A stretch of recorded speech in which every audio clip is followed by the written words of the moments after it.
जय हिंद दोस्तों, मैं हूं आपका दोस्त के बी और आज की इस वीडियो में हम 15 फरवरी 2021 को आरआरबी एनटीपीसी के दूसरे शिफ्ट का जो एग्जाम हुआ है उसमें पूछे गए जीके और करंट अफेयर्स के प्रश्नों को हम डिस्कस करेंगे। इसके अलावा प्रश्नों से जुड़े हुए जो भी अतिरिक्त फैक्ट होंगे उनको भी हम लोग यहाँ पर जानेंगे। तो पूरा वीडियो बहुत ही ध्यान से देखिएगा। इस वीडियो की जो पीडीएफ फाइल है वह आपको टेलीग्राम चैनल केवी गुरुजी के ऊपर मिल जाएगी, तो वहां से आप इसके पीडीएफ को भी डाउनलोड कर सकते हैं। और जो भी एनटीपीसी के स्पेशल टॉपिक रहे हैं उनके ऊपर वीडियो तो मैंने बना ही दी है, उसकी पीडीएफ भी मैंने टेलीग्राम में सेंड कर दी है, तो वहां से भी आप उसके पीडीएफ को डाउनलोड कर सकते हैं। और अगर आपको फेज 4 या फेज 5 में एग्जाम देना है तो उसके माध्यम से रिवीजन भी आप कर सकते हैं। तो चलिए इस वीडियो की हम शुरुआत करते हैं। तो पहला प्रश्न है कि इनमें से कौन सी नदी अरब सागर में नहीं गिरती है। अब यहां पर बच्चे ने बताया कि ऑप्शन में दिया हुआ था साबरमती, इसके अलावा गोदावरी था, इसके अलावा एक दो ऑप्शन और थे। तो मैं आपको बता देता हूं कि अरब सागर में कौन सी प्रमुख नदियां गिरती हैं।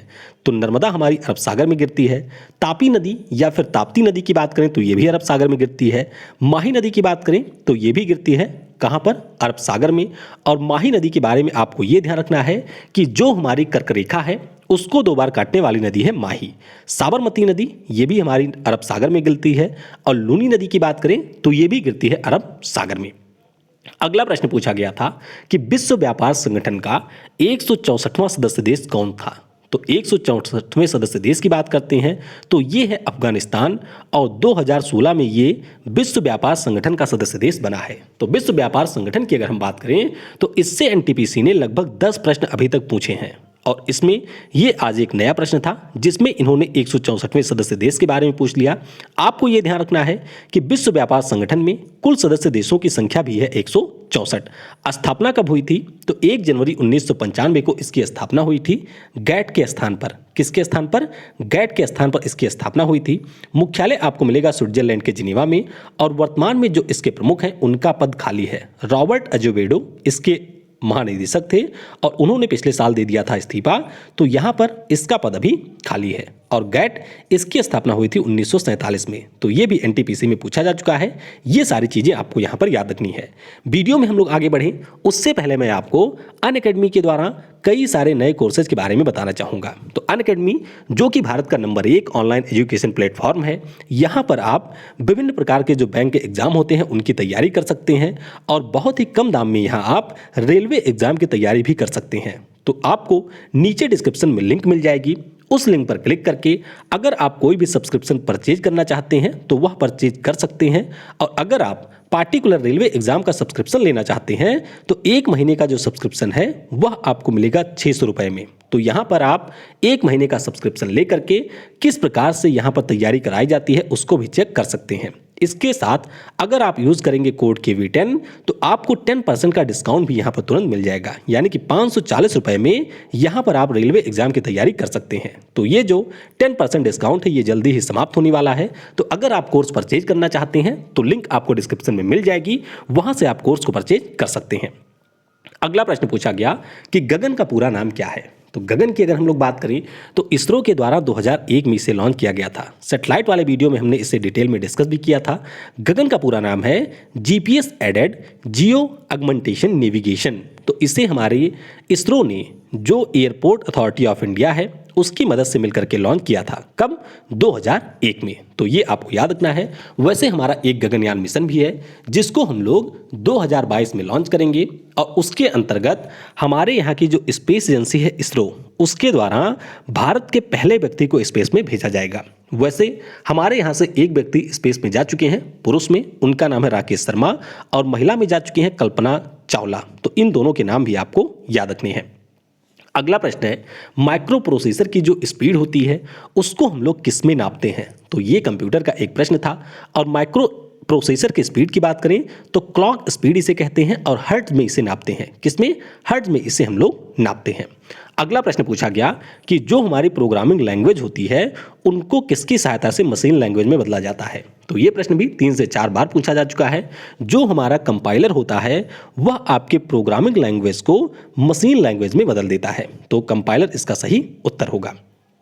अगला प्रश्न पूछा गया कि वर्ष 2020 में गांधी जी की जयंती की कौन सी वर्षगांठ मनाई गई थी। तो आप सभी को याद रखना है कि हमारे गांधी जी का जो जन्म है वह 2 अक्टूबर 1869 में हुआ था पोरबंदर में, जो कि आपको मिलेगा गुजरात में।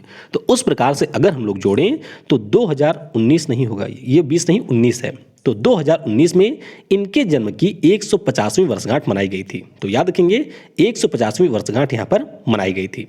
अगला प्रश्न पूछा गया कि जम्मू कश्मीर पुनर्गठन विधेयक यानी कि जम्मू कश्मीर स्टेट रीऑर्गेनाइजेशन जो बिल है 2019 वाला, यह किस तारीख को पेश किया गया था। तो आपको याद ही होगा कि जो हमारे गृह मंत्री हैं अमित शाह जी, उनके द्वारा राज्यसभा में 5 अगस्त 2019 को इस बिल को पेश किया गया था। और इसके माध्यम से जो हमारा जम्मू कश्मीर राज्य है वहाँ से आर्टिकल 370 और आर्टिकल 35A को हटाया गया था। किसको? 370 और 35A को हटाया गया था।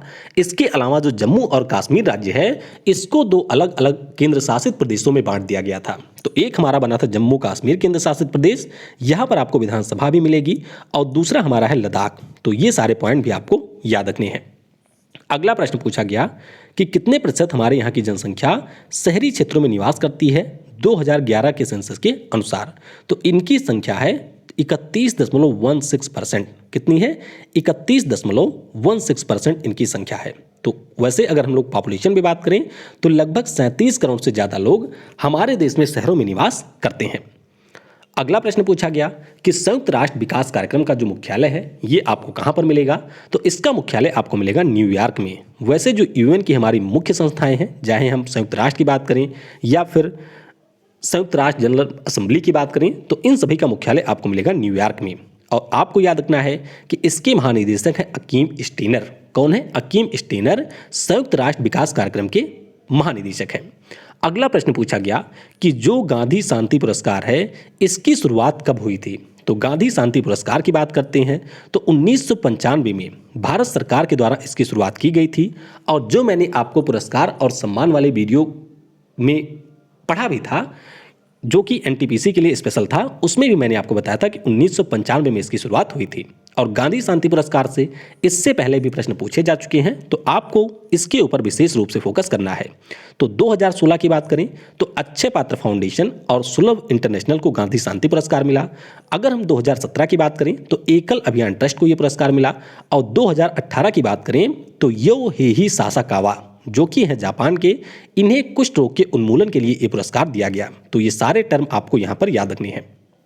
अगला प्रश्न पूछा गया कि अगर गुजरात रिलेट करता है गांधीनगर से तो शिलोंग किससे रिलेट करेगा। तो सिंपली मेघालय की राजधानी है शिलोंग में। तो ये संभवतः आपके रीजनिंग का एक प्रश्न रहा होगा।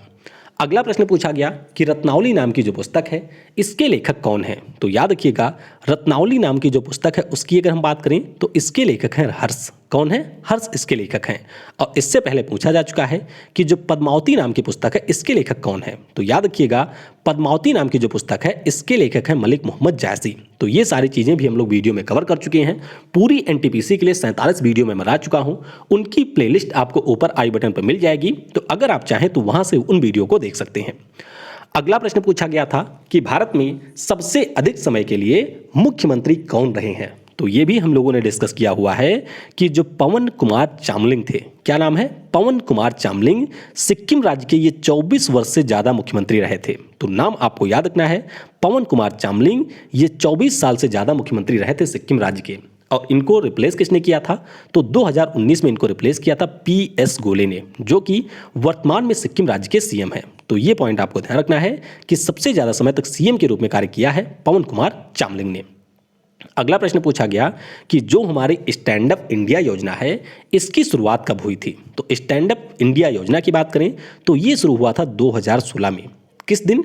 5 अप्रैल के दिन। तो 5 अप्रैल 2016 को इसे लॉन्च किया गया था। योजना क्या थी? तो इसके अंतर्गत जो भी हमारे देश में महिला उद्यमी हैं या फिर पिछड़े वर्ग के उद्यमी हैं या फिर SC और ST कैटेगरी के उद्यमी हैं, उनको रोजगार के लिए 10 लाख से लेकर के 1 लाख रुपए का ऋण प्रदान किया जाना था इस योजना के अंतर्गत। तो ध्यान रखिएगा 5 अप्रैल 2016 को इसकी शुरुआत हुई थी। अगला प्रश्न पूछा गया कि 2015 में किस संविधान संशोधन के अंतर्गत भारत और बांग्लादेश के बीच जो जमीन है इसकी अदला बदली हुई थी। तो याद होगा आप लोगों को, हम लोगों ने 100वें 101वें, 102वें, 103वें और 104वें संविधान संशोधन के बारे में सेपरेटली पढ़ा था और उसी से ये डायरेक्टली पूछा गया प्रश्न है। तो भारत और बांग्लादेश के बीच में जो जमीन की अदला बदली हुई थी 2015 में, ये हमारा था 100वां संविधान संशोधन। कौन था? 100वां संविधान संशोधन। और इसके अंतर्गत जो हमारे संविधान का शेड्यूल 1 है उसमें संशोधन किया गया था। तो ये आपको याद रखना है। इससे पहले पूछा जा चुका है कि 101वां संविधान संशोधन किससे रिलेटेड है, तो ये हमारे जीएसटी से रिलेटेड है। अगर हम बात करते हैं 102वें संविधान संशोधन की, जो कि हुआ था 2018 में, तो ये आपके national commission for backward classes, यानी कि जो हमारे यहाँ पर राष्ट्रीय पिछड़ा वर्ग आयोग है, उसको संवैधानिक दर्जा दिया गया था 102वें संविधान संशोधन के द्वारा। और सुबह वाले शिफ्ट में पूछा गया था 103वें संविधान संशोधन के बारे में। तो इसके अंतर्गत हमारे यहाँ पर जो इकोनॉमिक वीकर सेक्शन के लोग हैं उनको 10% का आरक्षण दिया गया था 103वें संविधान संशोधन के तहत। कुल संशोधन कितने हुए हैं? तो कुल हमारे यहाँ पर हुए हैं 104 संशोधन। तो 104वें के बारे में भी आपको याद रखना है कि इसके अंतर्गत हमारे यहाँ पर जो आरक्षण था, यानी कि लोकसभा और विधानसभाओं में एससी और एसटी के लिए, उसको यहाँ पर बढ़ा दिया गया है। और जो हमारी लोकसभा में 2 व्यक्तियों को राष्ट्रपति महोदय मनोनीत करते थे आंग्ल भारतीय समुदाय के, उसको भी यहाँ पर अब समाप्त कर दिया गया है। अगला प्रश्न पूछा गया कि जो पहला खेलो इंडिया यूथ गेम्स है, इनका आयोजन कहाँ पर हुआ था? तो इनका आयोजन हुआ था कहाँ पर? दिल्ली में। कहाँ पर? दिल्ली में हुआ था 2018 में। दूसरा कहाँ पर हुआ? तो दूसरा आपके महाराष्ट्र के पुणे में हुआ था 2019 में। 2019 के बाद 2020 में हुआ था ये कहाँ पर? असम के गुवाहाटी में। कहाँ पर? असम के गुवाहाटी में इसका आयोजन हुआ था। और 2021 वाला है, यानी कि खेलो इंडिया यूथ गेम्स का जो चौथा संस्करण है, ये आपके हरियाणा के पंचकुला में आयोजित किया जाएगा। तो ये पॉइंट आपको याद रखना है। अगला प्रश्न यहाँ पर पूछा गया था जो कि कुछ इस प्रकार से था कि जो हमारी चलती हुई गाड़ी होती है, इसमें अगर संवेग का परिवर्तन किया जाता है तो बल में परिवर्तन न्यूटन के किस नियम के अंतर्गत होता है? तो एग्जैक्ट प्रश्न क्या था वह मुझे नहीं मिल पाया है। तो अगर आप में से किसी को पता है तो नीचे कमेंट में बता सकते हैं। ऑप्शन क्या क्या थे वो भी आप यहाँ पर बता सकते हैं। फिर एक प्रश्न पूछा गया था कि इनमें से कौन सा शास्त्रीय नृत्य नहीं है? तो शास्त्रीय नृत्य की संख्या हमारे देश में है 8। कौन कौन से हैं? तो आइए उनको हम लोग यहाँ पर देख लेते हैं। तो ये है हमारा प्यारा भारत। हमारे भारत का जो मैप है आपने देखा होगा कि काफ़ी शानदार लगता है, ऐसा लगता है कि कोई व्यक्ति यहाँ पर खड़ा हो। तो आइए बात करते हैं क्लासिकल डांस की। तो पहले उत्तर प्रदेश की बात करें तो यहाँ पे आपको मिलेगा कथक, असम में आपको मिलेगा सतरिया, उसके बाद में मणिपुर में आपको मिलेगी मणिपुरी, उड़ीसा की बात करें तो यहाँ पर है उड़ीसी, तमिलनाडु की बात करें तो भारतनाट्यम यहाँ का शास्त्रीय नृत्य है। उसके बाद में अगर हम केरल की बात करें तो यहाँ पर आपको 2 मिलेंगे, एक तो हमारा है मोहिनी अट्टम और दूसरा यहाँ पर है कथकली। इसके बाद में हम बात करते हैं आंध्र प्रदेश की, तो यहाँ पर आपको मिलेगा कुचिपुड़ी। तो कथक उत्तर प्रदेश का है, असम का है सतरिया, मणिपुर मणिपुरी का है, उड़ीसा का है उड़ीसी, भारतनाट्यम है तमिलनाडु का, कथकली है केरल का, मोहिनी अट्टम भी है केरल का और कुचिपुड़ी है आंध्र प्रदेश का। तो यहाँ से पहले भी प्रश्न पूछे गए हैं, आगे भी पूछे जाएंगे, तो इसके बारे में आपको याद रखना है। अगला प्रश्न पूछा गया कि इनमें से कौन सा पर्यावरण का घटक है? अब एग्जैक्ट प्रश्न क्या था ये आप ऑप्शन के माध्यम से ही कर पाएंगे, यानी कि इस प्रश्न को आप ऑप्शन के माध्यम से अटेम्प्ट कर पाएंगे। तो अगर किसी को यहाँ पर ऑप्शन पता है तो वह नीचे कमेंट में बता सकता है।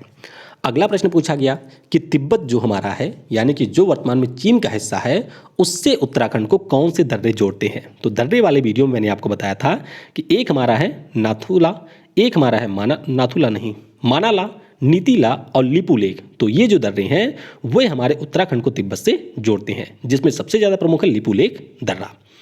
अगला प्रश्न यहाँ पर पूछा गया कि जो फीफा विश्व कप हुआ था, यानी कि जो अभी तक फीफा विश्व कप के 21 संस्करण हो चुके हैं, उनमें से कौन सा देश ऐसा है जिसने सभी संस्करण में भाग लिया है? यानी कि फीफा के जो 21 विश्व कप हुए हैं, उन 21 विश्व कप में किस देश ने हिस्सा लिया है? तो 21 में हिस्सा लिया है यहाँ पर ब्राजील ने। किसने?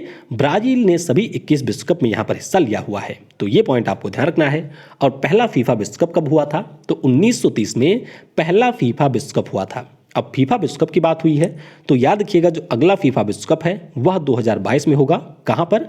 कतर में होगा। तो कतर में इसका आयोजन किया जाएगा। सबसे ज़्यादा बार फीफा विश्व कप जीता किसने है? तो ये भी जीता है ब्राजील ने। इसने कुल 5 बार इसको जीता हुआ है।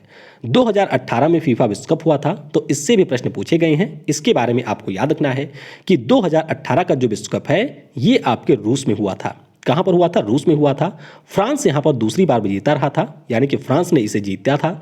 और उप विजेता यहाँ पर रही थी क्रोएशिया। कौन सा देश? क्रोएशिया यहाँ पर रही थी विजेता। तो जितने प्रश्न मुझे मिले थे उतने मैंने यहाँ पर डिस्कस कर लिए हैं। बाकी अगर आपको प्रश्न पता होते हैं तो वह आप नीचे कमेंट में बता सकते हैं। कल जब हम लोग पहले शिफ्ट की वीडियो डिस्कस करेंगे तो उसमें हम बाकी बचे हुए प्रश्नों को इंक्लूड कर लेंगे। वीडियो को समय देने के लिए आप सभी को बहुत बहुत धन्यवाद। Thanks for watching. जय हिंद, जय भारत, और सबसे जरूरी, पढ़ेगा भारत तो बढ़ेगा भारत।